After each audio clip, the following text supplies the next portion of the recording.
and screaming, and then my dog barked. I'm like, all right, you're part of this now.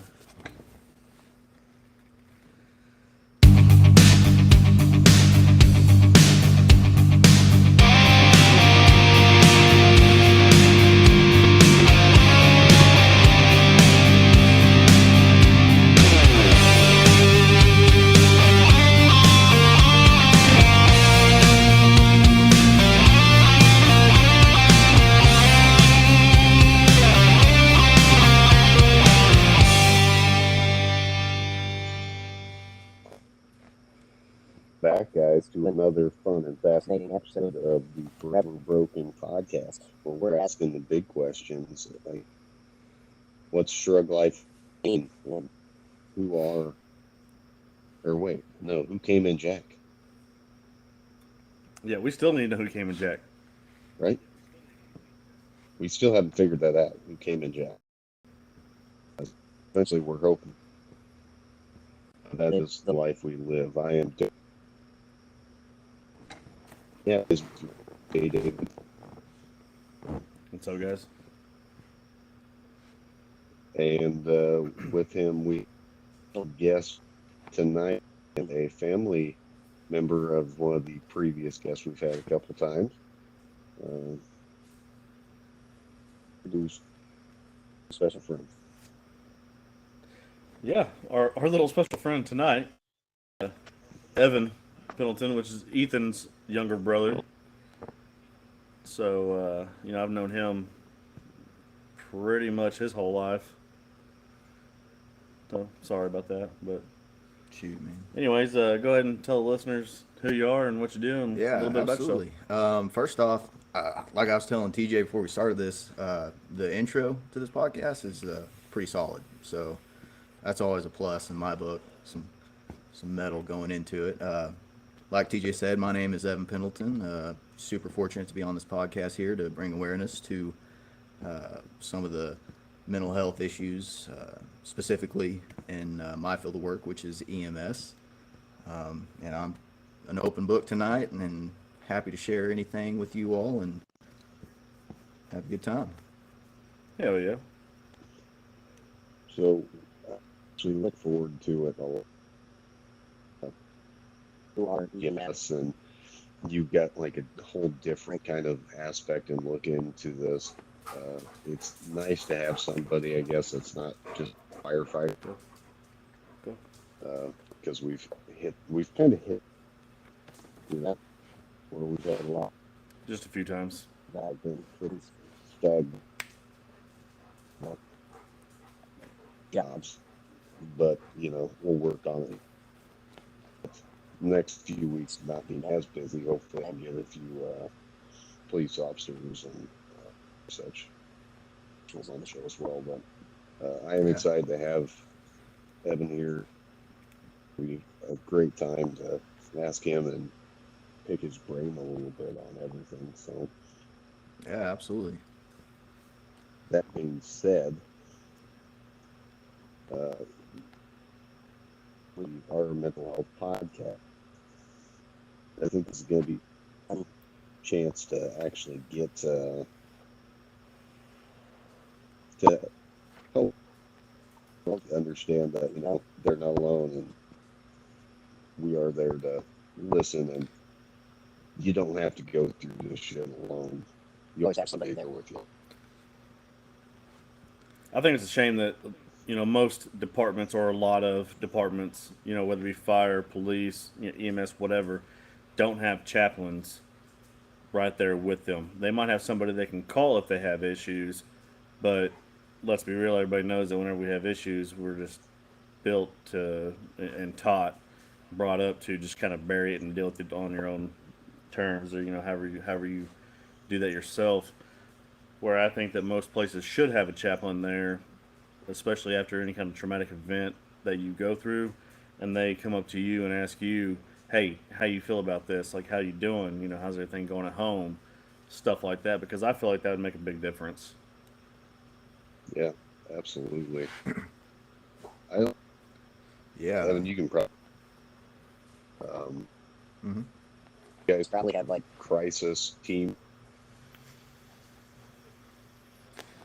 Well, so with that being said, yeah, I'm actually gonna talk about this a little bit. And I was telling TJ a little bit earlier, and you know, like you said, a lot of the fire departments, which I'm a part of, and super grateful and proud to be a part of the fire department that I'm on. Um, you know, transitioning that, which is where I started, and transitioning to EMS, and you know, kind of getting a taste of what EMS is and stuff like that. But you know, with the fire department, you really have like a strong brotherhood mentality, and you know, people are typically, you know, more than happy to, you know, talk to you and help you get through stuff, and understand what you go through. And you know, based on my career, uh, you just really don't see that in EMS, and I really want to kind of bring that to the attention of the, and you know, and really kind of get that, you know, community of EMS. Yeah. Well, it's another thing too. Is like, yeah, guys that you work with will they go through the same stuff, so they understand. But usually in these fields, they're not like, "Hey man, like you doing all right?" Unless they just see you acting a certain kind of way. Just because, again, that's just how we're wired. We don't, as men, we're not supposed to have feelings and stuff like that. So a lot of times, unless you're just showing obvious signs that you're struggling, your your coworkers or whatever probably won't even be like, "Hey man, like you good, man? Like Right. how's things going now?" Well, You know? and and we can go into a little bit of, you know, kind of my past, but just you know, like where I work, I'm very fortunate, and we kind of do have a closer knit relationship with our employees, and you know, trying to establish that availability to, you know, help people get through stuff. But throughout my school and career and other places that I've worked, it's just really almost absent. And you know, and just like you all talk about all the time, you know, as you know, suicide rates and stuff like that. I mean, it's pretty astonishing uh, how how much stuff goes on without the public knowing. You know, or they may hear about it and they're like, oh, you know, that's a shame, and then just move on. Right. So I think the fact that people are just so like, I guess, oblivious to caring about it. You know what I mean? Like it seems like we're hyper, not hypersensitive, but whatever. Yeah, I guess so just Insensitive. used to seeing shit. Yeah, insensitive, hyper insensitive. That jaded, just sensitized kind of to everything right. going on. So we see, You know, you know, veterans killing themselves. We see EMS workers killing themselves. We see all this shit, and everyone's just like, "What's that life?" right, Yeah. and that's really where I kind of would hopefully, like, you know, you all are doing, is change that that way of thinking, and you know, like it like if you got something on your mind, like talk to somebody about it, and because chances are someone has gone through something similar, and can really help you out or listen to you, um, which could mean the difference between, you know, life or death, in my opinion. I'm gonna apologize right now. My dog's in here and he's being a little needy. Go. Go outside. Go. And we all love a dog. Let's be But honest. Lay down. we do love a dog. If I could take a dog on every EMS call, I mean, that would solve most of the world's problems right there, in my opinion. Uh, I mean, a lot of the time anyway. It seems like it, that's kind of getting to be available. You know, seeing Go. how things progress and change. It's always fun and interesting to me.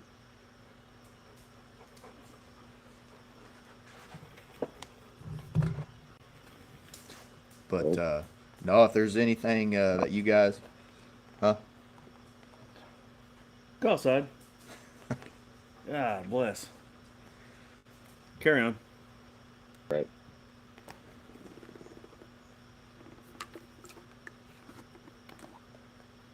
What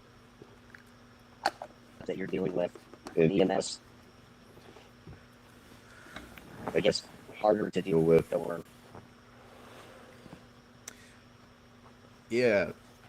So, I mean, obviously, we know the last 2+ years with COVID-19 has put a really big wrench in everything. And really, what you're seeing right now, you're not seeing very many people jump into the healthcare uh, system right now. It's just, you know, not very approachable. People are not wanting to deal with that stuff. So what you're getting is a lack of resources, and the people that are ending up staying in this are getting overwhelmed and you know uh, just overall stressed out, depressed. I mean, you're just seeing that like crazy.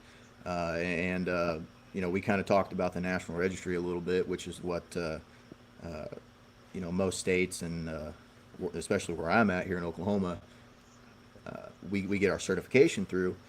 And the last statistic that came out was pretty eye opening as far as like how many newly EMTs and paramedics that are coming through the program, and it was pretty astonishing how low it is. So, which is a kind of a scary thought.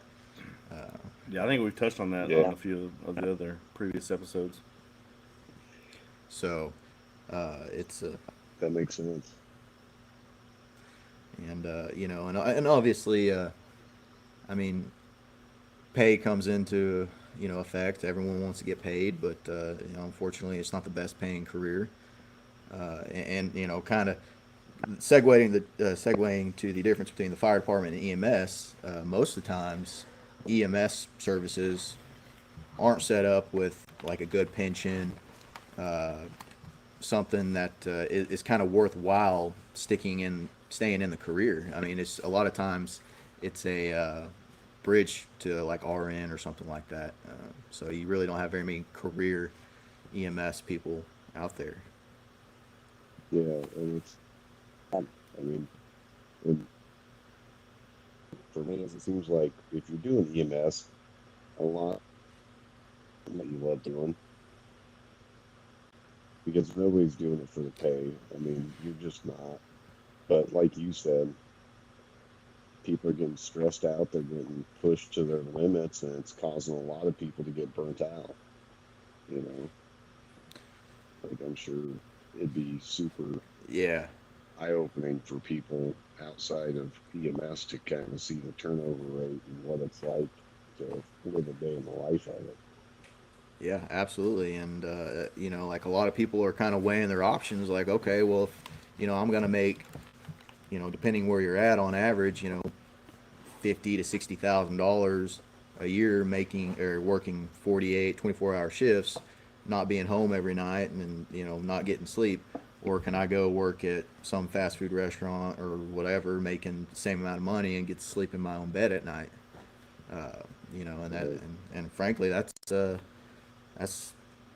not a hard decision to make if you ask me. Not for a lot of people. Uh, and kind of like you said, where because it's like our fire department here, uh, that's going to be one of the new qualifications or like demands, basically, as part of contractual paramedic after you get hired. But they're just so Well, short. and that's a good point to bring up too. Is the community for the most part does not know the difference between a basic to a paramedic. Well, paramedics like Paris, so they parachute in, right? That's Right. what that is. You know Right. what I'm saying? Like, Yeah. I mean, that's what I thought when I went yeah, to school. right. Like, and then I graduated, and I was like, I cool, haven't, all that for nothing. I've only parachuted in twice. It's horse shit. But it's whatever. I'll get over it one of these days.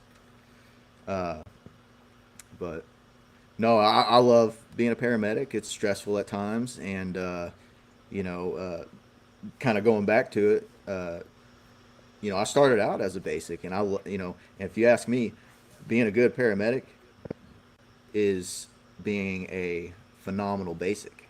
Like you're always a basic at heart, but you're just adding on to that knowledge with the paramedicine. So, Yeah, you're um, just adding, skill, small skills, really tap on top of it. But I mean, at the core of it all, it comes back to being a good basic.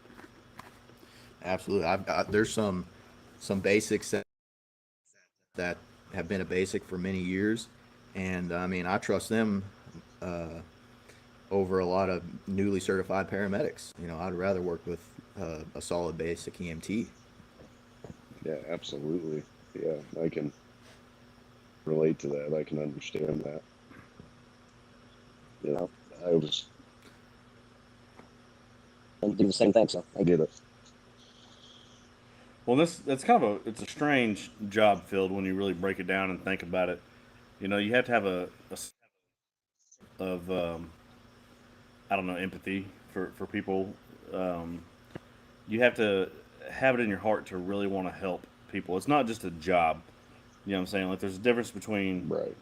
being a paramedic and being, a mechanic or fucking whatever else. But you're not just going there and like, yeah, I'm just gonna clock in, do my 10 hours, 8 hours, 12 hours, whatever your shift is, and go home and that's it. Like, yeah, fuck, I'm just there to make a paycheck. Like if you're doing this job, like you're dealing,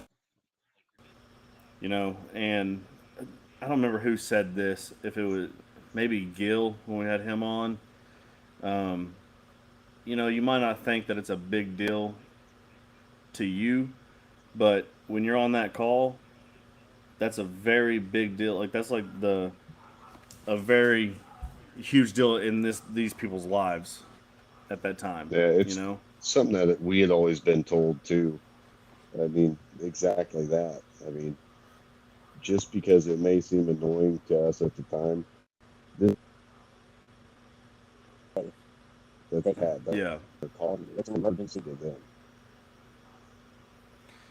Well, and that's a great point too, because frankly, I am probably 100 times more happy to go pick someone off the floor, if they've fallen, who genuinely need help. And of course, you have, kind of the big problem in our industry is you have the people who strictly take advantage of the fact that, hey, they think we're a taxi service. We just come pick them Yep. up and take them to any hospital that they want Yep. to go to. And I think that wears on us the most. And the kind of the public's view as far as ambulances go is they see us as an Uber ride, and that's But tell you what, it's a not what we fucking really are. expensive. Uber. Yeah. No shit. Well, and most people don't know this, but well, for instance, my company, we're a private company, so we get zero funding. Towns that we serve, we have contracts, and we get funding through like transfers and stuff like that. But most people think, oh, my insurance will pay for that. Well, yes and no. There's so much to the billing as far as so Yeah, you have to you meet. may, yeah, absolutely. And and going back to struggling companies, cost of supplies are going up tremendously, and we have some diesel trucks, and that's just really starting to add up, and uh, you know, is it really worth it? Some of these companies are like, well, I don't know if we can, you know, really keep up with the demand here, and then they can't afford to pay their employees more. So it really is kind of getting most services around here are kind of lacking employees, and so Shit. Some of the cost of diesel. I mean, It's fuck. Right. tricky dip kind of stuff. Right? I'm just gonna say $5 a gallon because it's yeah, always around there. But $5 a gallon, and then you're driving 30 miles to get somebody one way, and then your truck gets, 10 miles to the gallon, add that up. Right. Like that's a lot of fucking money Yeah. right there. Absolutely. And going back to it, like we'll say, you're a Medicare patient, and our base rate for a transport is $1,300. Well, Medicare is going to go in and they're going to, start knocking away what they don't deem is payable, and so by the end of it, we may get $300 out of that $1,300 that insurance company is going to pay.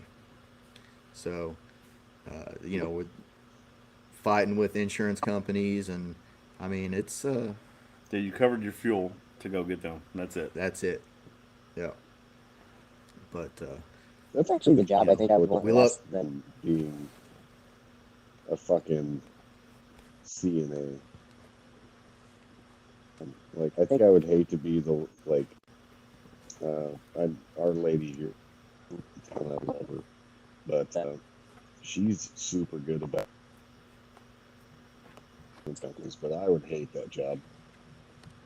oh, I couldn't imagine. I'm so thankful that I don't have to do it. But what we do have to do that most people don't realize is paperwork after transporting patients, and they don't teach you that in school, and that is how we get paid. That's how if we get subpoenaed to court, like if it's not in that documentation, that adds to the stress of the profession for sure, 100%. Yeah, especially when you're, you have 8 people out calls there. deep and you still haven't had time to do. Yep, you know exactly what I'm talking about. So that's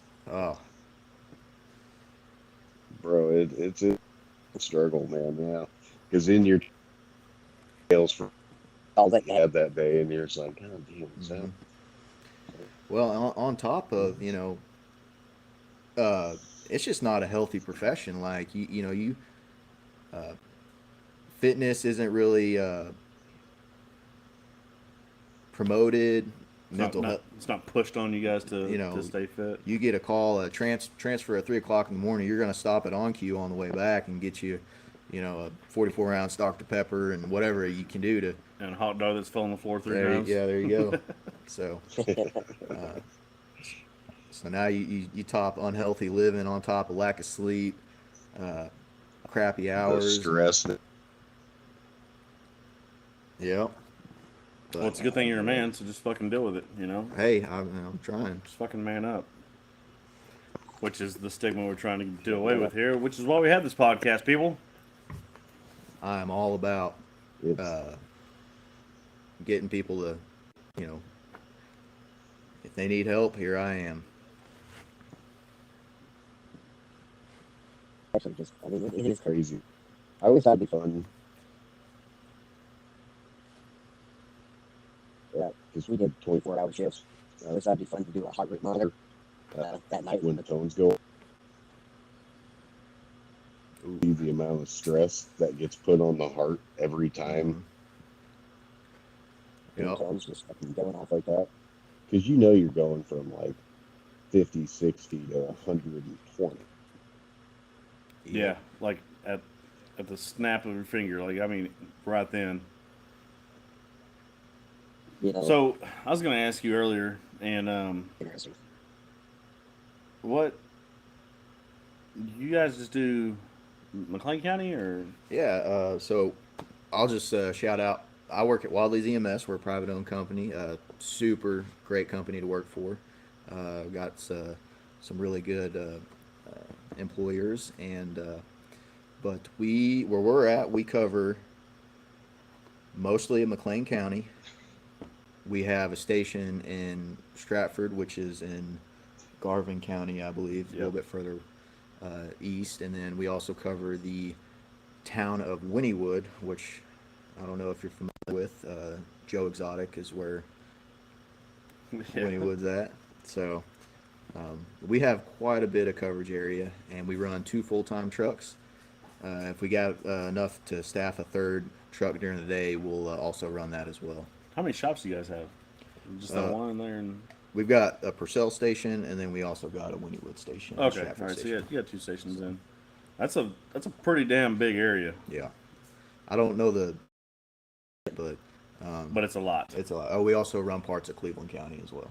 Yeah, damn. Yeah, that's a pretty large area to cover.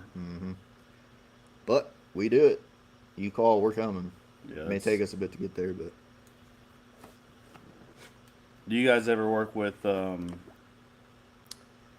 is it now? First Flight or yep. So we got two flight companies that we work with. Air Evac is one, yeah, and then Survival Flight is the Survival other. Flight? Yeah. Now, did they get rid of the station? That I could not answer that. I think there's one in Lawton now. Yeah, I know there's one in London. There's one in Duncan. I think Duncan is another one. I think they got rid of the Chickasha. Yeah, I'm pretty sure they did, which is not a good thing for our area because Chickasha's a 30-minute drive to where Lawton's, what, an hour and a half? Right. Duncan's similar. Right. You know, like, Yeah. I think, like, personally, in my opinion, we should have one in Purcell. Kind of Yeah. central. The big argument there is, will it take more time to get a bird launched?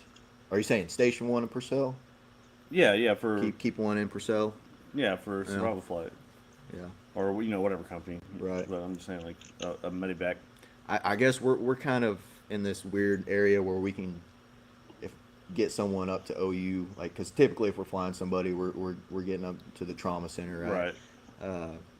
So by the time like we get somebody loaded up, we can get them OU in 20 minutes or whatever. So You're talking like by Purcell, by roads? yeah, like I-35. Like, if you're saying if there's a helicopter in Purcell Yeah. and we have a call in Purcell, Well, I'm just saying if we have a call like anywhere in the Yeah. vicinity because Purcell's a They- damn sight closer than Duncan and fucking Lawton. they've definitely talked about having one there for a while, and I don't know Yeah. why they haven't pulled the trigger. So, I'm sure it's fascinated by the politics folks and that- money. but yeah, I don't know. Our coverage area, we run quite a bit of rural EMS, and Right. we don't have the luxury a lot of times of having extra sets of hands, and it may take us 20 minutes or 25 minutes to get out to whoever called us. So yeah, we may definitely be out a ways from any additional resources for sure, which adds to the stress,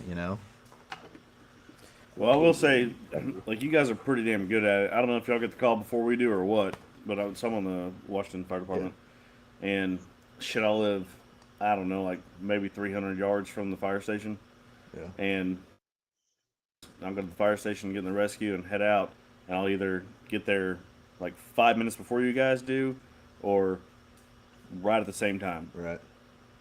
And I mean, shit, I think it's a 17-minute drive from your station to here at least. Yeah, maybe. I mean, Something like but that. you got to realize too, you all have to get out of bed and drive to the station and get your truck, and then Right.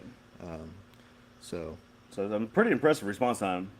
yeah, we definitely try, but with That's what makes the difference, though. I mean, in certain situations, people have just minutes to live. So well, and that's where I really like what I've really been pushing. I talked to you a little bit about this is going to all these local fire departments that are in our coverage area, and kind of building connections with some of these volunteer, fire services, and letting them, understand how our equipment operates.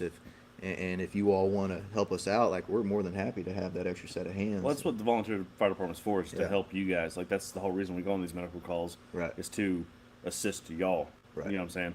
And I think that's a great idea because you should build some rapport with your medical staff.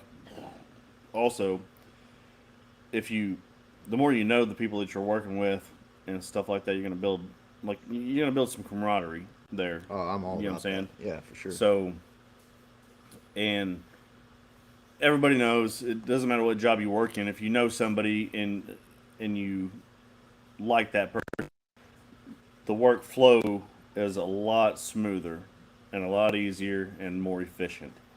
So I think that's a great idea, just to get out there, the Well, departments that you work with, you know, and listen, I started out on a volunteer service. Like that's where I started, Right. and and so my thinking is hey, there may be somebody that genuinely is thinking about doing this for a career, and they're willing to learn and they want to learn about the industry. And I tell my medics all the time, like if there is a firefighter that wants to jump in and learn, you better let them. Right. And that's why I tell all when I go around these fire services, like, hey, if I've got a medic that was a jerk or an asshole or whatever, let me know and I'll correct that issue because we're a cohesive unit here, and Well, same team. yeah, Like we're doing it for the betterment of the patient for sure. yeah, Yeah, it's don't all be a about the jerk community. off for no reason. You know.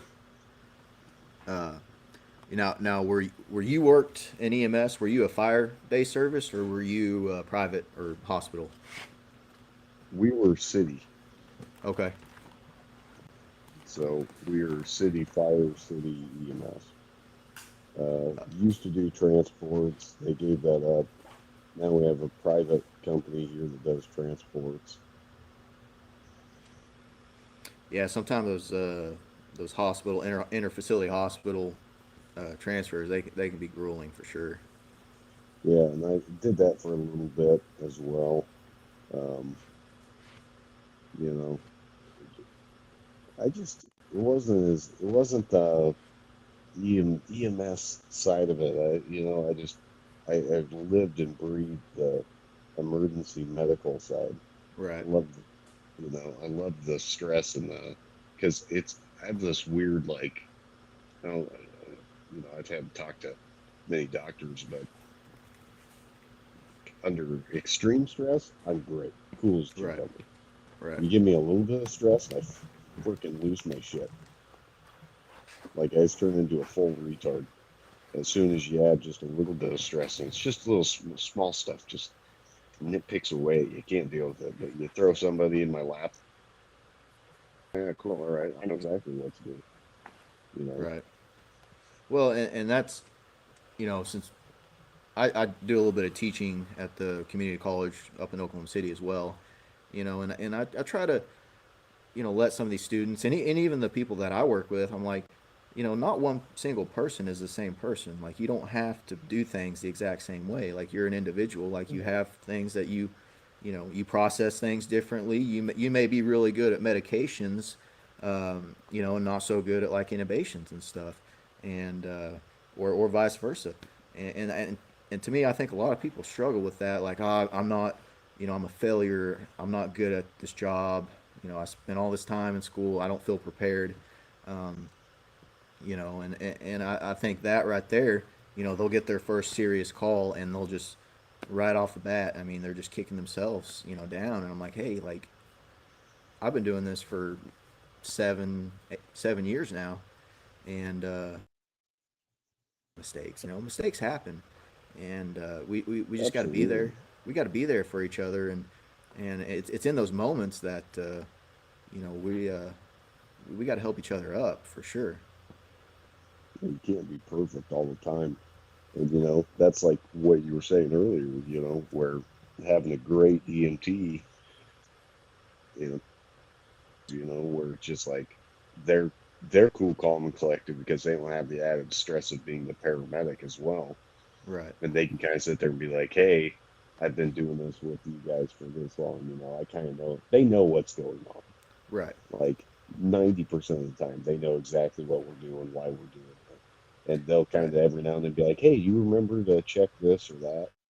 Mm-hmm. Like, hey, did you get a second large bore IV on the trauma patient? And you're just Absolutely. like, oh, yeah, yeah, you should do that. Like, Yeah. Well, and especially new, the tunnel vision really starts to take effect. Um, uh,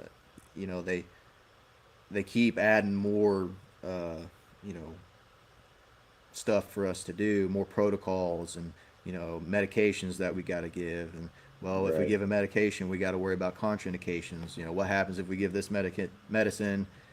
We have another medicine. Sometimes we forget about the overall picture. Like there could be something basic that hasn't gotten done and could fix the problem, or there's a piece of information that we didn't really think about that your partner was there to help you out. I legit think the one that always got overlooked for me was nitro, and Mhm. the contraindication of Cialis or Viagra in the last 24 hours. Mm-hmm. I always forgot that one. And it wasn't even because, like, you're just not expecting to go on some old dude with a raging, you know? Oh, absolutely. Yeah. I mean, that's, and like you said, you get tunnel vision. You're like, oh, I can finally give this medicine, or this patient needs this medicine. And then you give it, and that patient tanks on you. And you're like, what the hell did I just do? Yeah, what did And I then just miss? And then, yeah. right. You miss the little things. But, uh, it happens. And I just want people to understand, especially in my field, like, hey, like, no one's perfect.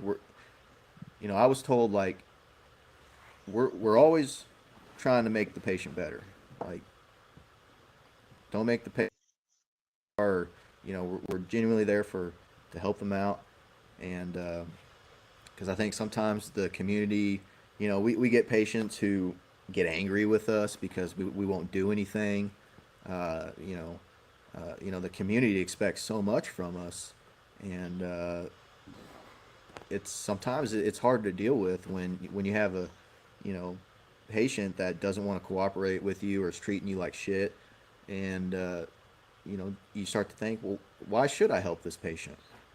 You know, like, these are the questions we ask ourselves all the time, and I think it's important that we talk about them, and try to educate the community what we're actually going through and seeing our side of it. Well, so that's a good point, though, to educate the community on what you see and what you deal with on the daily. Because a lot of people don't realize it. Or you have, TV shows like, I don't know, was it like Chicago Mm-hmm. PD and Chicago Fire and all that bullshit? And they glorify What do how, you like, super realistic? I'm just saying, like, they glorify the whole, like, I go back to, like, war movies, you know, well, they're talking about, this veteran has PTSD, and then somebody comes in and tries to rob his house, and then his PTSD takes over, and he just kills them all and goes on this rage, and now he's this big hero. And, like, that's not how shit works. You know what I'm saying? Like, they You know, the PTSD of all this, whether you're a military veteran or in EMS services or fire or whatever, like, it doesn't make you a fucking superhero. It breaks you down mentally. Like, over time, you can't sleep at night. You have nightmares, and then whenever you do, like, get into certain situations, you might freeze up sometimes. And it's not a good thing, like TV shows and movies like to portray. Mm-hmm. And I don't think that people realize the stuff that the EMS service or firefighters see and deal with, and how much it fucks with you. Like, yeah, I agree. if you have a family, like, for me, everything changed once I had kids. Stuff didn't bother me then like it does now. You know what I mean? It's crazy. And then you have to deal with this stuff, and you see it, and you have to.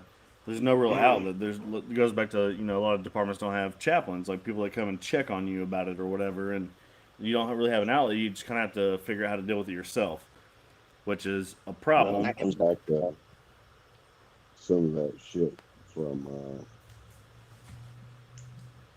our, gosh, wait a minute, brain farting hard, building grit episode. Yeah, with Nick And Wingo. yeah, with Nick, him sitting there and saying, and I think it applies to a little bit more than just your spouse, but definitely your spouse, with doing those sanitized statements. You come in, you can explain to them what you did without giving them all the details, Right. and I think that's something that gets overlooked by all of us. is that our spouses or our significant others want to be there and they want to help, and we don't give them the opportunity at all because we're just so focused and lasered in on like, no, I can't, like, I'm not going through this. I'm not putting them through it. Well, you're not putting them through it. You're giving them an opportunity to understand what you're going through. Yeah. And that's a good point, because I really think it's a big step, to when you finally do open up to someone and building that trust. That's a huge step. Like TJ said, Absolutely. we're told to bottle it up and like just deal with it, and that's just not the way to go. And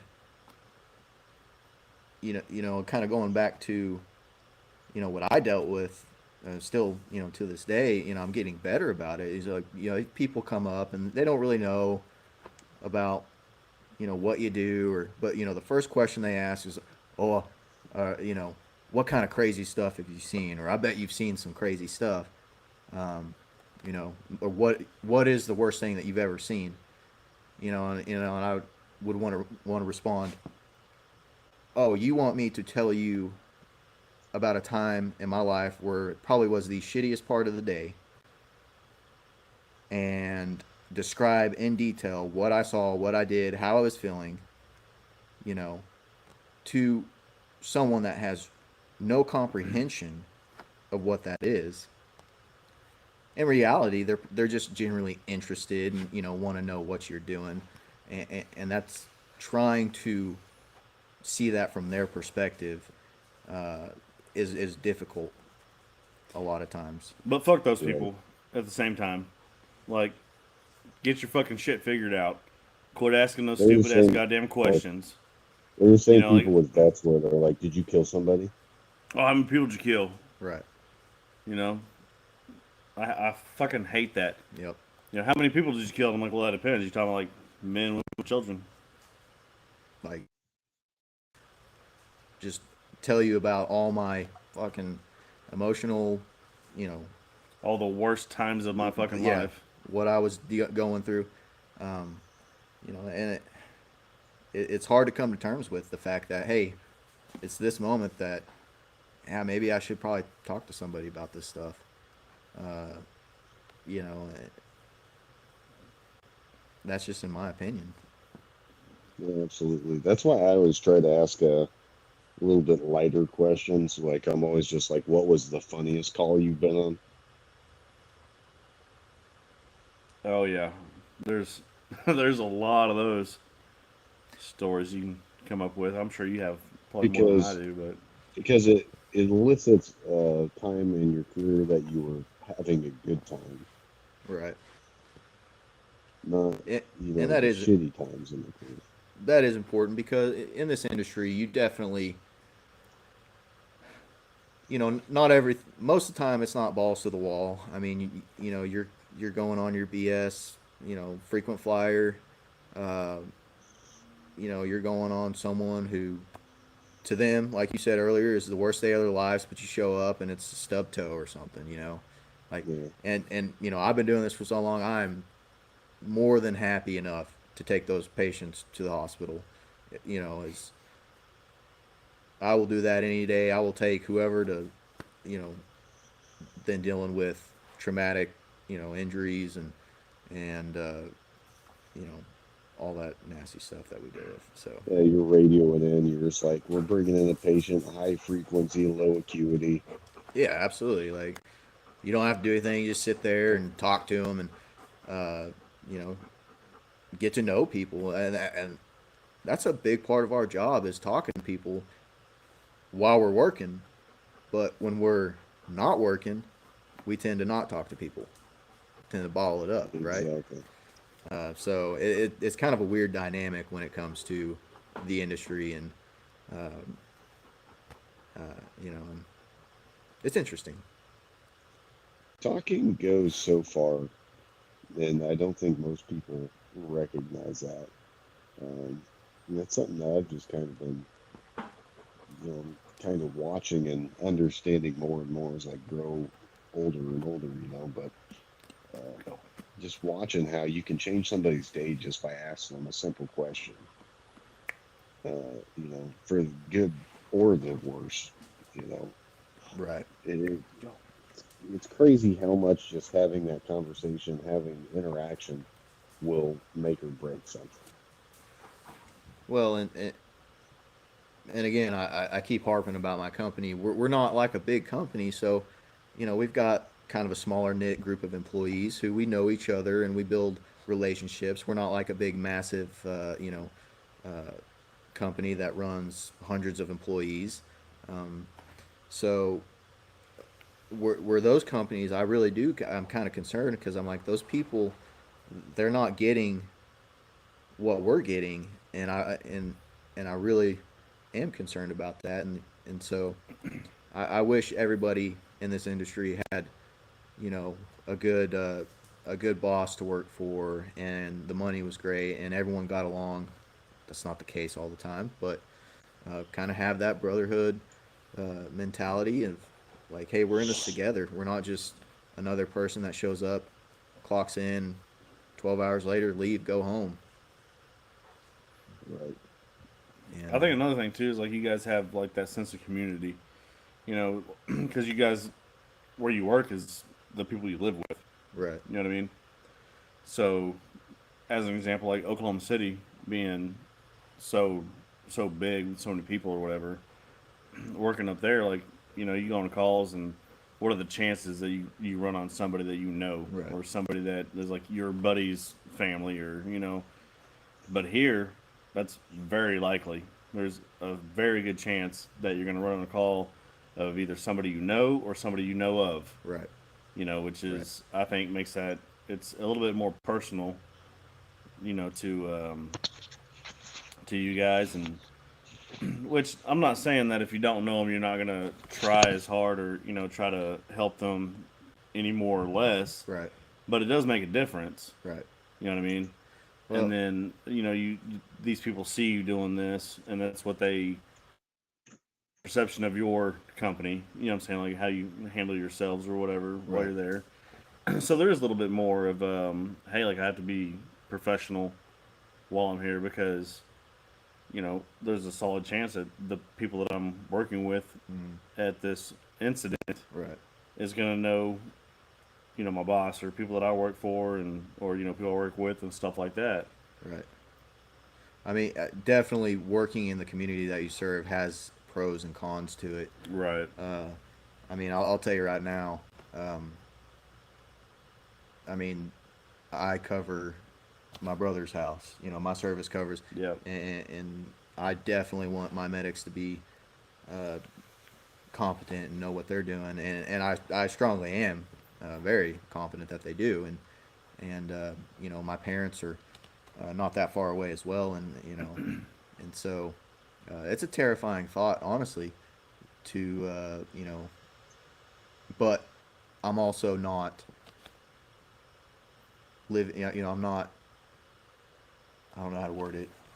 I understand that things happen, and anything can happen at any moment, right? Right. Then you try to like, okay, can I? Will I be prepared? I guess is the probably not.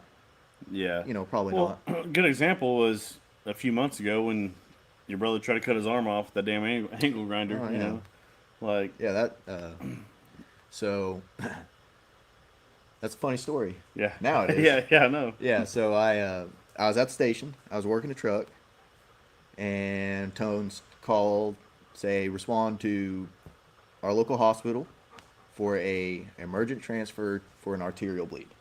Yeah. Show up. I walk in the hospital.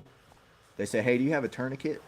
I said, yeah, I got a tourniquet. Well, go get it. This guy needs one. So I run out to the truck, get our tourniquet. Walk back in. I say, what room's he in? He said, room whatever. And I walk around the corner and open the curtain. Hey, what the fuck? I said, you got to be shitting me. And he's like, hey, man, What's up, dude? what's up? And I'm like, what did you do? Oh, that grinder broke off, and of course, blood's everywhere. And, Yeah. And so we put the tourniquet on him, and I transported him to the hospital, and it was definitely an eye-opening moment for me. I did what I had to do, but That's just scary. your mindset, it scared me a little bit because, you know, you have a mindset going into something, Right. and then you throw this extra variable in there, Yeah, well, it's your fucking brother. and it you know. and it throws it off. And you're Yeah. like, I've never dealt with this before, but no, it worked out in the end, and he probably just needed a Band-Aid, honestly. Yeah, I'm sure that's all it so- was. Yeah, but I remember seeing pictures of it. uh, Well, the funny thing is when he got to the ER, so the person that worked on him in the ER was my sister-in-law. yep, yeah, I remember that. And of course, she's known him since. I mean, fuck, I think we've been friends since like second or third grade. Yeah. You know what I mean? So she's known him pretty much his whole life. You know what I mean? Like, Well, so getting to that point, it was like, what the fuck? Like, what are you doing? it's funny you bring that up because every time I would take a trauma patient there, and she was in there, I was like, God dang, she looks really familiar. And she would be taking notes or whatever, and you should never put two and two together. And then finally that day, I was like, oh, okay, yeah, makes Yep. sense now. But no, it's you definitely changing your mindset is difficult at times. So Well, like you said, just throwing that extra variable in there because you just got a tone or whatever. So you go and it's a regular day, dealing with regular shit. You get there and you're gonna work on a patient, and now it's your brother. right, Like that's completely fucking different because you can't. There's no disconnect there. Right. You know what I'm saying? So like, normally when you work on somebody, or say there's a car crash, right, and there's somebody there that's Yeah. pretty fucked up, and you can just go over there and you can do your job to keep them alive, to get them to the hospital, right? So the Right. hospital can try to save their life or whatever they have to do. But then when you get there and you see that it's your brother or somebody else that you know, right, like now you're like, oh fuck, like it like you said, just throws a wrench in the gears because now like you're probably not thinking as straight as you are normally. right. Your Emotions are involved now. Yeah. Well, now you're definitely like you have a connection with this patient, so Right. it's not just a regular day anymore, Right, right. But that's one of the things. So I was going to ask you earlier. So whenever you do have shitty calls and shitty situations, how do you deal with those personally? So, personally, I've gotten better. Uh, I've always kind of been a quieter person and kept to myself. Uh, you know, not much of a talker. So this is definitely a step outside my comfort zone. But initially, not so good. Definitely keeping it bottled up.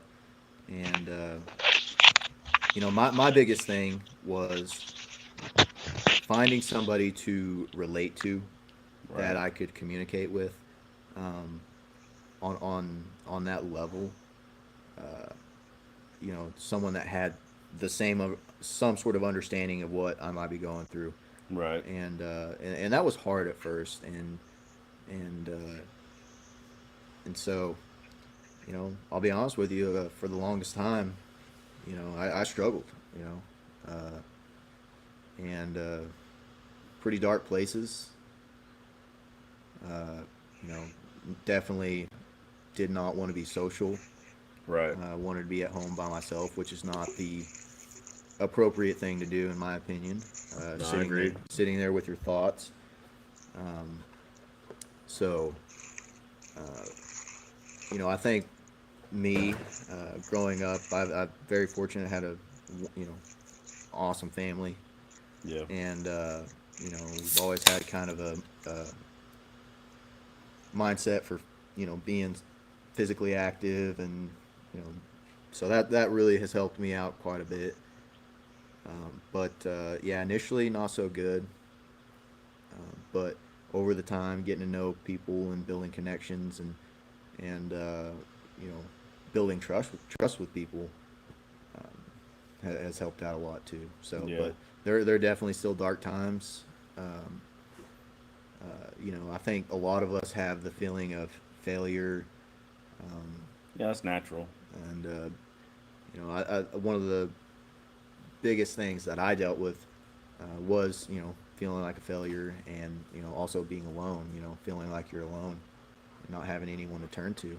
See, and that's what we're trying to do here is let people know you're not alone. Right. There are hundreds of thousands of people Right. dealing with the You same always things have that to. you're dealing with. Right. And that's what we're trying to do. You know, we have the Facebook page, Mhm. which I'll go ahead and plug. That's the NeverBroken Society of Misfits. Yep. Hit us up on there. Get on there and like us or whatever. Mainly, we just share, you know, inappropriate memes. Well, you know. But it's also a place where if you're having issues, you can reach out to us, you know, me, Derek, Gabe, whoever, Ethan, you know, everybody else that we've had on here, and just talk to us, you know, just let us know, like, what's going on, like, just because you're not alone. Like, we all deal with shit, you Right. know? Hey, But, usually you can find somebody in the group that'll have a yeah, conversation with you. Right. yeah. Or just post something in the group, like, hey, like, I'm having a hard time, you know, like, give a little bit of background, like, you know, I'm fire or EMS or Right. military veteran, and then that's all you gotta do, and you're gonna get messages Mhm. off of that right there. Right. And then, you know, we're just trying to build a community to let people know that like you're not alone. There is other people out there that are dealing with the same things that you're dealing with, Right. and we're here to talk to you, man. Like, Right. let us know what's going on with you so we can try to help. Get, you know, Right. but back to my original question is: so say you go on a call, like how do you deal with that call, like right then, when it's happening? How do you? You know, right then, you know, hopefully your, you know, training kicks in. You have a job to do. You just got to do it, get it done. Right. Whatever needs to get done, get it done. Not, you know, you got to kind of take everything in instantly, make critical, quick decisions. Um, so, right then, you really haven't processed that yet. Yeah. It's just more of like a job, get it done. Right. And then, you know, kind of after everything, the call said and done or whatever, that's kind of when it kind of all settles in. You kind of had a moment to process it. So what do you guys do then? Is it like kind of a dark humor thing? Start kind of joking about it a little bit, or You know, since I took this full time job as what I'm doing now, um, kind of a supervisor, you kind of got to get to know your employees, and you know, because like I said, everyone's a little bit different, and you know, not everybody's the same way. Not everybody deals with things, you know, through dark humor. Uh, a lot of people do use dark humor. So I think it's important to kind of get to know people on an individual level and understand what's the best way for them to, you know, process and communicate what they're going through. Um, so it's been a learning experience for me, you know, and I value my employees. I want them to definitely feel like they can come to me and talk to me. Um, and, you know, if dark humor is one of the way to do it, then hey, that's great. If, you know, you're more of a, you know, want to talk privately and talk it out, and I'm cool with that too. You know, just trying to understand everybody's a little bit different, and you know, I think sometimes we get caught up in the dark humor thing. Not everybody deals with it, you know, in that manner. So well, yeah, and a lot of people that could make it worse for them also. exactly. So I mean, I always bring up dark humor because that's just how we deal with things. You know, Right. like I know for a fact, like myself, Derek, Gabe, Oh, like yeah. that's our thing. You Right. know, like, Right. and I understand not everybody's like that. You know, which is something that you know, like I said on the Facebook page or whatever. Like that's one of the things we do most is just dark humor. You know, like Yeah. or And I think it's important for the community to understand, like, hey, these, you know, this is an avenue for you all and for us to vent and right. um, you know, like we have a community that we, you know, get along with, and that's just how we are, and I think the community needs to kind of understand it and accept that. So, Well, I like the way you phrase that. That's how we vent, right, right? So think about it like this: if you have all this stuff built up, right? So just say you put it in, like, I don't know, a term everybody can relate to, like a gas can, right? right, You have a gas can, and it's full of gas, and it's sitting out in the sunlight. Here in Oklahoma right now, what was it a couple days ago? 113 degrees. right, yep, yep, You know, it's out there in 113 degrees, and if there's not a vent, it just swells that gas can up, right? And eventually, if you don't do something about it, there's a good possibility that motherfucker might just explode, Yep. right? yep, But if you had just had a vent in there, then it would vent out and the pressure wouldn't build up as much, Yep. or you could release some of that pressure. absolutely, You know, so everybody has a different way to vent, and I think that's a very important thing that we need to do is figure out what you need to do to vent. You know, whether it be talking to your friends, or you know the whole dark humor thing while it's happening to keep you from exploding at that moment. right, You got to vent, because eventually, if you don't, you're just going to explode or, you know, implode. absolutely, Or start a And- podcast, do whatever you gotta do. You know? yeah, Yeah, fuck yeah. You know, that's what we did. We all had issues, yep, and we wanted to help other people, so here we are. Fucking bam. well, Yeah, and, now that's we have awesome, issues together. right, Yeah. Now we're all fucked up together. together, yeah, no, I'm super glad you all started this because, like I said, I've had so many people, you know, in confidence come up and talk to me like, hey, you know, like I wish we had more avenues for us, and you know, like, or hey, so and so might be struggling a bit. Can you talk to them? You know, so just looking out for each other, and Yeah. you know, letting people know like, hey, it's a tough job.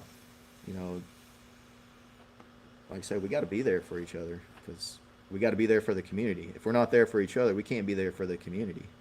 And you can't be there for yourself. You got to figure shit out to get, like, Right. you know, you're numero uno right there. Like, if you're not there Right. on the job, so say you're dealing with issues, right? And Right. like you're struggling, and then you go on a call, but you can't help this patient because you're having issues with yourself. Right. Then what fucking good are you? Right. You know what I'm saying? Like, it sounds kind of shitty, but that's what I'm saying. Like, you're not gonna be able to do your job and help this patient if you yourself are fucked up. Right. You know what I'm saying? Mm-hmm. So, Right? I mean, it all kind of comes full circle, is what I'm getting at there, I guess. Well, and you know, speaking of full circle, especially in my industry, you know, with being with the school, we've got people that come in, and this is brand new to them. They're super excited about this industry, like they want to learn something, and then they'll go out in the field and work some shifts, or you know, do some clinical stuff, and they'll come back and they'll be like, man, like everyone was just in a bad mood, like they just hated their job, you know, and so, you know, we talk about a cycle. Well, we get all these new people that are willing to bring all this great stuff to the table, but you have some people that are super, you know, mad at their career, mad at whatever, Yeah, just super salty. and taking it out on these new people. Well, here we go. It's just adding fuel to the fire, and you know, just something that's got to change. Yeah, it's a vicious cycle. It is a vicious cycle. You know, like, and it doesn't help, like you said, like, you know, everybody's struggling for employees right now. Yeah. And that's just like if you go to fucking Taco Bell, right? Well, you can't go in the lobby because they don't have enough employees to sustain the lobby and the drive-through, Yep. right? Yeah. Which, that's fucking Taco Bell. That's a fast food restaurant. Like, that's not a big deal. I'm gonna air quote that. But then if you think about it on the same note, where you go to, like, you know, police Yep. or fire departments or EMS. Shit, what was it? Norman Fire Department not too long ago had a one of their engines set up outside of their station, and they said this engine is inoperable due to Oh, yeah. lack of. Yep. It wasn't funding; it was manpower, pretty Manpower. much. Yeah, because they don't have enough employees. yeah.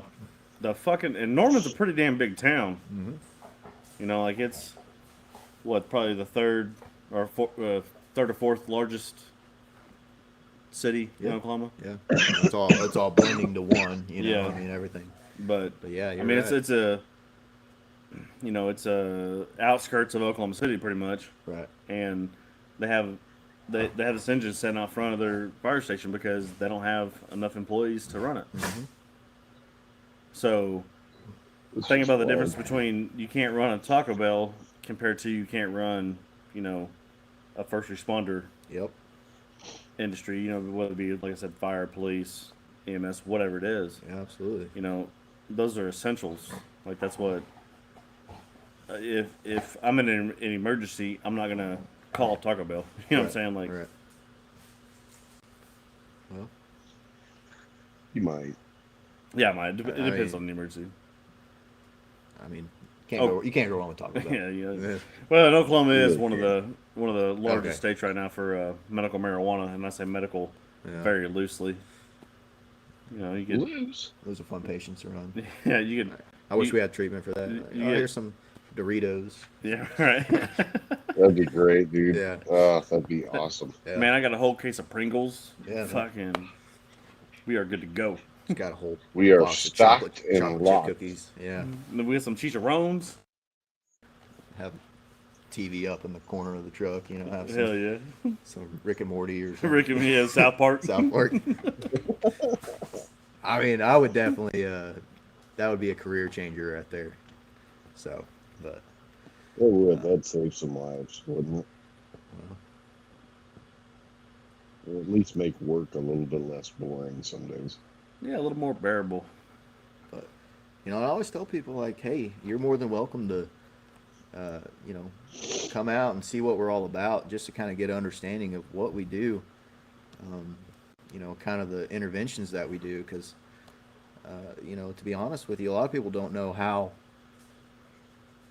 the critical skills that we can do, and it's pretty impressive, the stuff that, we've got protocols for, and Oh, absolutely. the schooling that we have to go through is pretty extensive. I mean, you know that, and That's just a few like online classes, right? You get on there, and it's like Just a few. computer-based training, Yeah. like Yeah, 30 pretty minutes. Like 30 minutes of your time, you watch some videos, you play some, what if scenarios, and now you're certified, right? That's all it is. just pay your money to the state, and Yeah, it's not a big deal. they'll send you a license, and Yeah, you're that's good to pretty go. much how it goes, yeah. I mean, that's pretty much how you get your medical marijuana license in Oklahoma. Oh, I have headaches. Oh, you need weed for that. Hey, revenue, right? Tell you what, if anyone ever I'm not tries to against throw- it by any means. I'm just saying, like, If anyone ever tries to throw a fucking NG tube down my nose again, in my throat, all right, game listen. over. Look, they try to give me that at least twice a year. And every now and then I'm like, yeah, let's go ahead and do it. But every time I'm like, God damn it. Every fucking time, because they don't measure it or they don't fucking lube it right, and like it's just not Shoot, man. it's just not a pleasant experience. You just gotta cough a little bit. It's- Yeah. Yeah. It's not a pleasant experience at all. I threw up so much. I mean, anything getting shoved up your nostrils probably not the most pleasant. Unless it's cocaine. No. Well, That'd be I all wouldn't know right. anything about that. yeah. So, but I wouldn't either. But That's a different story for another time. But EMS is a love-hate relationship for sure. You get a lot of good people in there, and it has its ups and downs, and one of those industries where, hey, the community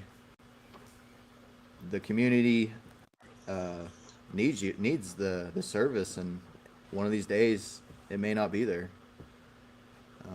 Which is Unfortunately, pretty fucking terrifying to think about. Yeah. Even on the volunteer firefighter side, seeing like the funding and how much we need people to be involved. Like we need the community to be involved just to keep us afloat. right. And a lot of people don't think that it's a big deal or whatever, so they don't want to donate or they don't want to be part of like fundraisers and stuff like that. And like you have to realize, like right here where I'm at, Mm-hmm. if something happens to you like you have minutes Right. to live, right? And if we don't have the funding or the manpower to come get you and help you, Right. then you're pretty much just fucked. Well, with that being said, I mean, I'm not gonna. Right now, we have 2 trucks Yeah. at our station, and if we send one to the city, Mm-hmm. which is pretty typical, and then we have one on another call, guess what? Yeah, you're at least an hour out. I mean, Yeah. So because what I mean, I'm just gonna guess was like 30 minutes at least to get from here to the city. Probably a little bit more than that. yeah, it's probably about 35 Yeah, minutes or so about 35 minutes to Yeah. get from there to the city and then back. So that's an hour and 10 minutes, right? Well, if a lot of people don't have an hour and 10 minutes to live, Nope. and depending on, you know what I'm saying, Yeah.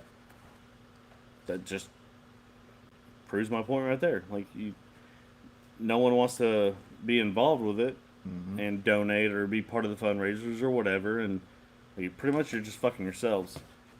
But It's a scary thought, but yeah, it really is. I mean, that's like people who move out to the middle of nowhere. It's like, well, probably should have thought of that before you moved out to the middle of nowhere. Yeah. But Right. that is what it is. Yeah, that's just the way things are going. But it was another thing too. Is like so talking about getting people involved in things and in your community. Hell, talking to people about the podcast we have or even the Facebook page we have, it's funny the different reactions that I'll get. Sometimes, usually like military veterans are all about it just because they understand because we're losing at least 22 a day, which the statistics show it's actually more than that. Yeah, and I think Oklahoma is the highest. Yeah, well, that's because our fucking VA It's like sucks big ass 30, goddamn so- donkey dicks, but that's another story for another time. But trying to get people involved in it, and I'm not being like, hey man, like listen to us or follow us because we want likes, we want this. That's not the point. The point is we want to get more people involved in it. Right. So we have more people that are involved, the more people that have an outlet, Right. or we can the more people we can help. Right. You're building a network. Yeah, pretty much, Yeah. But I've talked to a few fire departments. For example, one on Tinker, where I work, Yeah. and when I said something to them about it, they're just like, "Whatever, dude." Right. And I'm like, "All right, well, all I said was, listen, like if you guys ever have issues." First, I asked them, I said, "Do you guys have a chaplain?" Like, no, we don't anymore. We used to like 5 years ago, but Right. not anymore. We don't. Right. And I'm like, well, hey man, like I got this thing going. We have a podcast, Facebook page, and just trying to help out with people that have PTSD and stuff. And they're like, yeah, fuck you. And I was like, Right. well, cool, man. I guess fuck you too, then. Mm-hmm. But there's just reactions that people have that they're I think for a lot super of people, defensive. Yeah, for that's- no fucking reason. that's their initial reaction. A lot of Yeah. times is I don't need that, or You might not right now, Right. but wait until some fucking bad shit happens, Right. or you go on a really terrible call, Right. and now you're having issues. Well, I think sometimes we get caught up on the real terrible call because, just the career itself can be super stressful, and I mean you can go your whole career without, As I say, getting into some quote unquote real crazy shit, it's just, yeah, there are calls out there that are, you can't unsee stuff, right? Right. It's all with you, unfortunately. But sometimes, people are different. You may be fine your whole career, dealing with it your whole career, and then one day, that one thing's just gonna hit, Right. and then you're just gonna snap. Or there may be someone that just started out, never dealt with this in their lives, Yeah. and now automatically they're like, "What's going on? I've never had this happen before." Oh, and you don't think that's the way it's going to be when you start this career either. Right. And I try to explain this a lot to people when they ask me like how the Marine Corps was or being in the military and stuff, and I'm like, it's not at all like it's nothing like I thought it was going to be. Right. Like, yeah, I've seen a bunch of movies, played all the video games, and seen all the weird shit or whatever, but like when you are there and you experience it like firsthand in real life, it's just not the same shit. Right. You know. Yeah. Everything's just, surreal. It's You're almost just like kind of walking through it. it's almost like it's not real life. Yeah. Well, I can't attest for anybody else, but I've definitely had those days where you do get into some crazy calls or whatever, and you're just out of it. You're out Yeah. of it. You don't really know what's going on. I mean, you're there, but not really. You're just kind of in this haze, which can kind of be scary. Actually, it is scary. You don't really know what's going on, but so yeah, there's just different things that you got to watch out for, and if you can recognize them yourself, then I guess that's one of the first steps, in my opinion. Well, that and you have to realize, like, if you are having these issues, like I said earlier, you're having nightmares, or you just can't fall asleep, or you're reliving events. That's when it's time to reach out. Right. That's when you need to seek help. Right. And if you feel like that talking to a psychiatrist is like just a little bit too far fetched for you, then reach out to one of your fucking buddies, man. Like, reach out to somebody who has been in similar situations. Right. Chewed the same dirt as you. Shit like that, and just be like, hey, man, like, I'm kind of struggling a little bit, and then hopefully your buddy's gonna be like, well, fuck yeah, man, like, what's going on? Like, how can I help you? Right.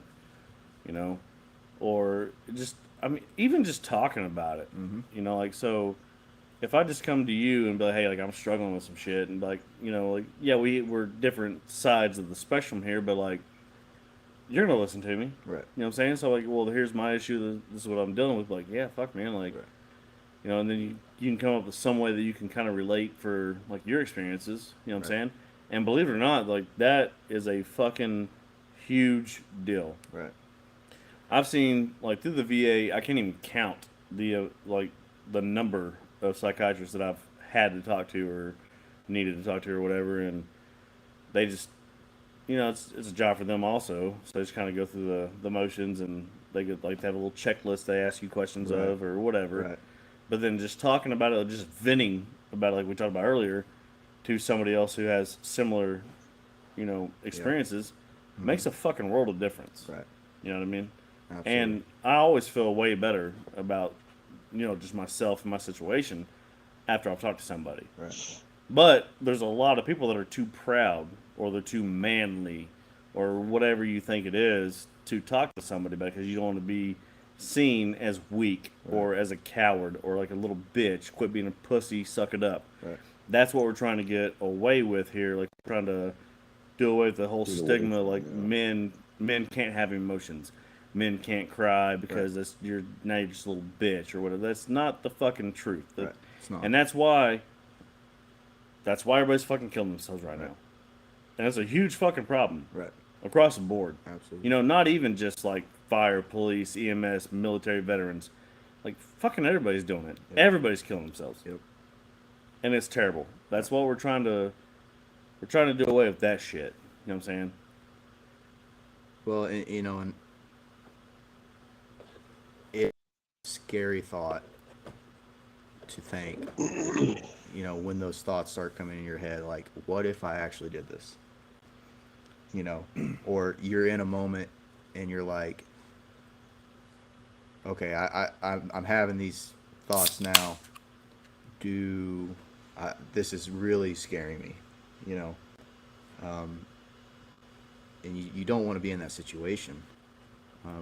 Sometimes you have certain thoughts where you're like, but then it's those dark times when you're by yourself alone with your thoughts and you're like, I should not be alone right now. Well, so people, they when you get to that point, you feel like there's nothing else Right. available for you, Right. And you feel like no one's gonna understand you, no one's gonna, try to help you or whatever it is, and that's why we're here. Right. Like, Right. what I'm saying? Because we have Yeah. people, or we ourselves have been through the same things that you're going through. And we'll talk to you, and, just, you're not alone. Right. You know what I'm saying? There's always somebody who has been through probably pretty damn near the same fucking scenario that you're trying to kill yourself over right now. Right. You know? And it's just, we don't talk about it Right. because it's kind of taboo and, the whole, Right. like, you got to be a fucking man, deal with it. Well, and just what I've Hey. learned too Go. is sometimes, Go. you know, even if you can't relate to what's going on, you can just listen. Mm-hmm. And, Exactly. actually sometimes trying not to relate to somebody could be better, in my opinion. You're just sitting there listening, because they may get defensive or something like that. And you don't want to put yourself into their shoes, I guess, sometimes. Just my experience. So, but Absolutely. it's been a learning experience for me. And I know sometimes in our career, like, it's a very common occurrence. We may run a call and we'll get home and we're bringing this stuff home with us, and we'll start actually kind of looking like, oh, I got this person's blood all over me, Right. and you hadn't even had a chance to wash. Now you start truly processing. That just happened, and uh, you know, so having to transition from balls to the wall to going back to your house and Your wife and kids or normal whoever it is. normalcy per se. Yeah. Yeah. Switching your mindset is pretty tough. Well, on that note, though, so we've been going at this for now almost an hour and a half. Yep. I think it's probably about time we wrap it up a little bit. Yeah, So, absolutely. Derek, what do you? Yeah, I really liked something that Evan addressed there with we don't all cope the same way, and that's something I kind of want to drive home just a little bit more. We don't. We tend to use dark humor. That doesn't mean that you have to. That doesn't mean that's the only way we communicate. That doesn't mean that's the only way we're going to help you. If you guys reach out to us, we're going to have serious talks with you. We're going to listen. We're going to do whatever we have to do on our end to be there for you. So just because we joke around a lot and we're, goofy assholes, it doesn't mean that's just our personality all the time.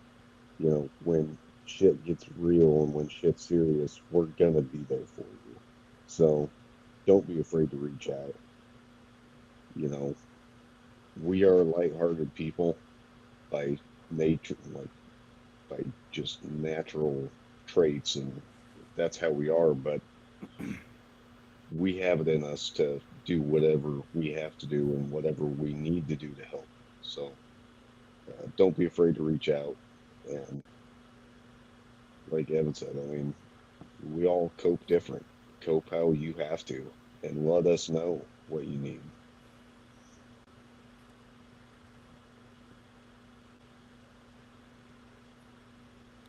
Yeah. So, on that, I guess from what I took from all this was pretty much exactly what Derek just said. You know, yeah, we talk about dark humor. That's how we deal with things, but that's how we deal with things. And we understand that not everybody else does the same thing we do. So we're not gonna if you do reach out to us with something, don't be afraid to reach out and thinking that we're gonna make a joke about it because that's not the case. We're gonna take it seriously. We're not gonna turn that into a joke. Like we're gonna be serious about it to try to help you out or help you get the help that you need. You know, and again, like I always say at the end of every episode, just don't be a fucking cocksucker. If someone comes to you and says they're struggling, fucking listen to them. You know what I mean? Try to help them out. Whether you believe in it or not, it might not be as real to you as it is to them. And again, reach out and touch somebody. Somebody you've served with, somebody that you work with who has dealt with some situations.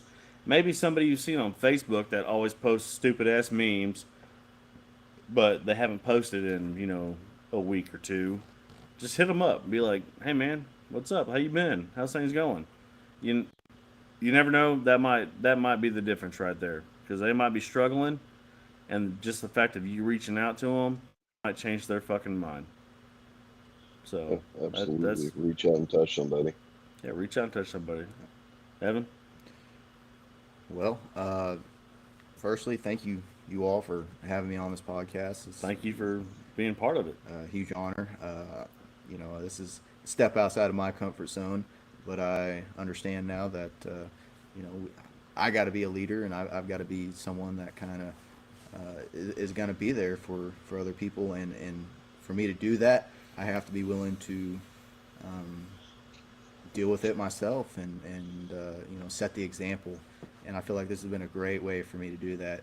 And maybe people have seen a side of me they've never seen before, because I'm not that open all the time. So this has given me the opportunity to do that and to kind of educate, hopefully, the people that are listening, kind of the insight of my industry and the stuff that we deal with, and getting some insight on some of stuff that you all deal with, and hopefully in the future this grows to something uh, you know that's beneficial, and I think it's definitely is beneficial already, but grows beyond its means, and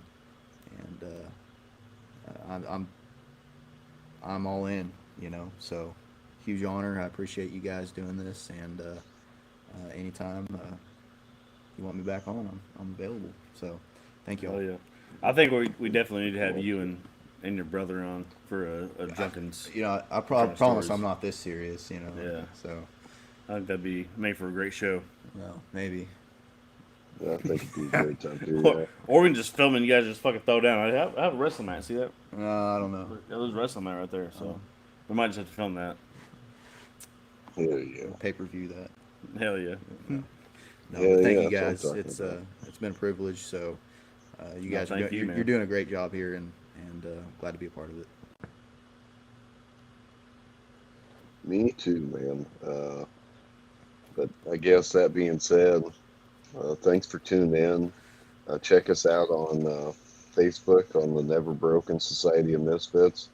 Join the community and, reach out, touch somebody, and don't be a cocksucker. Don't be a cocksucker. Hang on. Another thing I want to say though, the National Suicide Hotline has changed to 988. We just want Yep, to throw that in there 988 if you again. ever need anything. National, 988. a lot easier. So, if you ever need anything and you can't get hold of one of us, and it's that bad, reach out, call that number. So, thank you guys. Appreciate listening in for another week of fun and shenanigans. Appreciate it, guys. No, thank you.